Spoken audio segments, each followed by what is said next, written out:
Hi everyone, in this video I'm going to be showing you how I go about texturing my builds on Minecraft. I'll be explaining the fundamentals of coloring and lighting since I've been getting a lot of requests to do so. Whether you're a beginner or a more advanced builder, I hope you can learn a thing or two from this video. This will be one of many tutorials in the future, so make sure to subscribe if you're interested in more guides.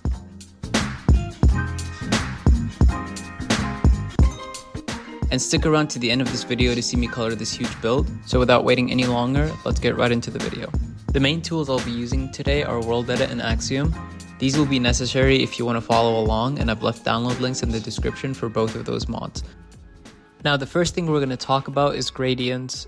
Gradients are the very basic foundation of coloring, and you must be able to create smooth gradients out of any two colors to even begin texturing at a beginner level. As you can see here, I've got 4 different boxes where I'll be showing you the 4 most common ways to create a smooth gradient. For the first one, we have a simple black into white transition. These are what I like to call linear gradients and are usually done pretty simply using a linear pattern of blocks. So if I just place down these blocks in order from darkest to lightest, you'll see that it creates a pretty smooth transition. But it's not perfect. We can do even better by then going back in and adding more mid-tone blocks to further mix the harsh colors together.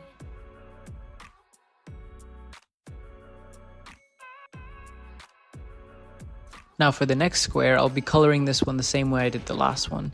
But since we are limited by the blocks in Minecraft, you'll sometimes notice that you won't have enough mid-tone blocks to make a clean transition.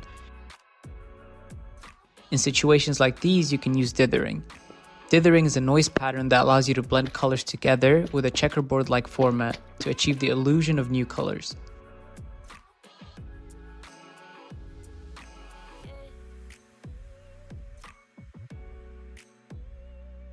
For the third option, we'll be taking it a step further and incorporating an extra layer of glass.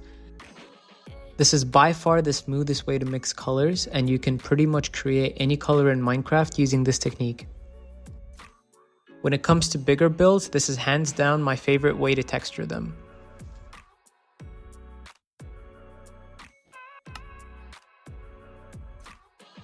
And for the final option, I sometimes like to use smaller detail blocks such as buttons, fences, and fence gates to layer on top, but this is usually more common in perspective builds and doesn't work very well on smaller builds. I'd only go for this option if you're going for a certain texture and/or you're building on a large scale. So how do we go about picking colors for the gradients? Well, there are 3 things to keep in mind. Hue, saturation, and brightness. Hue is the shade of color a block is. As you can see here, all these colors have different hues. Saturation is the intensity of the color a block is. For example, the top left here is super saturated and it becomes less saturated as we go down to the right. And brightness is the level of darkness or lightness a block is. So at the bottom here we have the darkest shade of red and it gets brighter going to the top. When making gradients, 99% of the time you're transitioning along only one of the 3 at a time. So if we want to go from orange to yellow here, there are a few ways we could do it. First one is using a hue transition. You can see we smoothly go from orange to yellow while keeping the brightness and saturation at a similar level. Notice how if I add copper, something starts to look off, because copper is slightly desaturated orange while the rest of the colors have a high saturation. We can still use copper though, but we'll have to use saturation instead of hue for the gradient. We still transition from orange to yellow, just in a different way, as you can see here.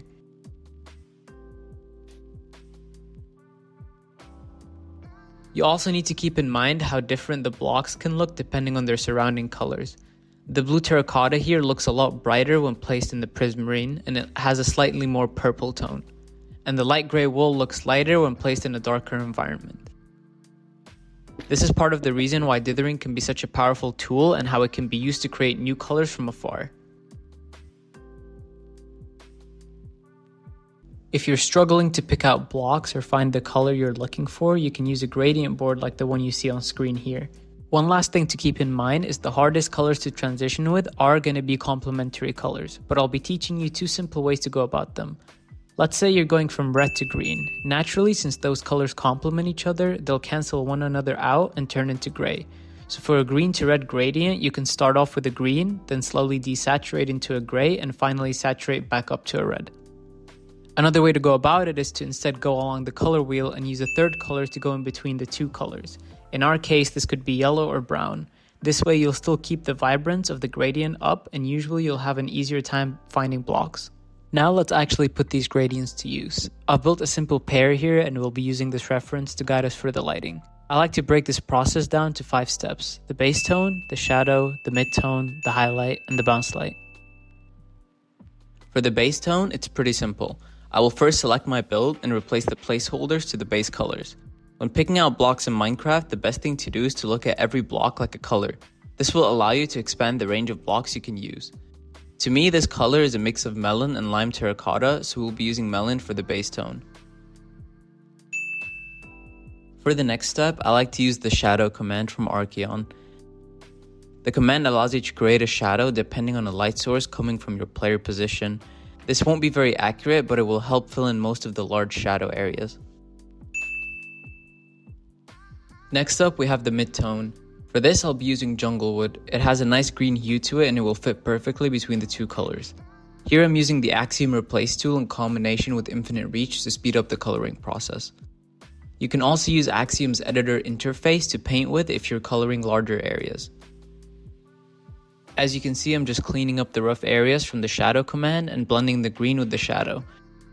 Now I use the Axiom editor to loosely fix the shapes of the dark areas, and then I add in some lime terracotta to get closer to that base color. Once I'm done with that, I throw in some lighter greens for the highlights and some discoloration on top. Right now we're just blocking out all of the main areas, and once we're done with that, we will begin blending everything together. Here I'm adding some dark orange for the light that's hitting the floor and bouncing back onto the object. In the reference, it's orange because there seems to be a second light source coming from the right side. I start adding more colors to begin blending, and this is where you see me use a bigger range of blocks and some dithering patterns to achieve the color I want, the same way I blended the squares earlier in the video. As you can tell, this is usually a pretty long process and takes a lot of trial and error before you get to the final result that you're looking for. So make sure to take your time and carefully pick out the blocks that you want to use to achieve that result. For the final step, I add a layer of glass in some areas, and once that's done, the build is finished. One more thing to keep in mind is the shaders, lighting, and resource packs you're using can all affect how the color looks completely, and my personal favorite way to build is just on vanilla textures and lighting. Now let's apply everything we've learned to a more complex shape. I've got this Hunger Games build ready and I'm going to show you how I colored it. When it comes to builds like these, you'll have a lot more individual parts to color, that's why I've used different placeholders for the different elements of the build. Here I used a couple different shadow commands, one for the highlights coming from the back and one for the shadows on the bottom.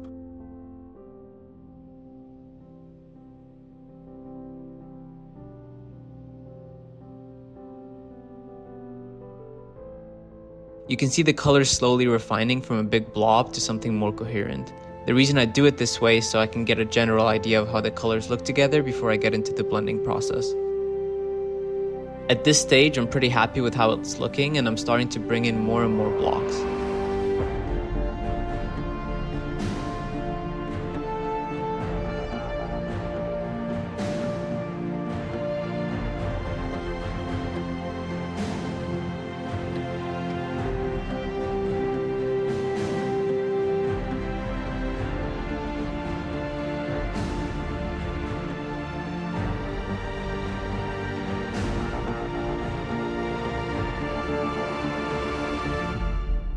The face is probably one of the most challenging parts. Finding the right blocks to detail with and making sure it's accurate to the original character was a pretty challenging aspect.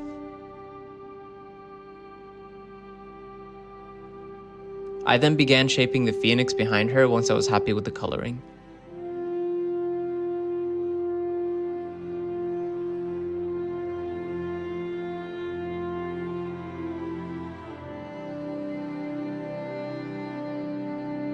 The process for the bird was very messy and I was struggling with finding the right colors to use, but I think it turned out pretty well in the end.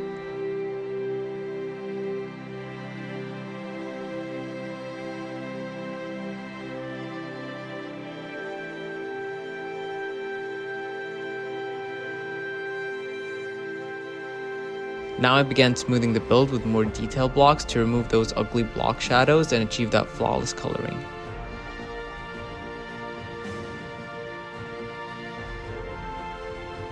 For the big flames, I used the Loft tool from Archeon to block out the big shapes using glass. Then I went in with Axiom's noise painter tool and used Perlin on the edges to get that flame effect. And I finally turned off my night vision and placed different levels of light blocks throughout the build. This was the piece that really put it all together in the end.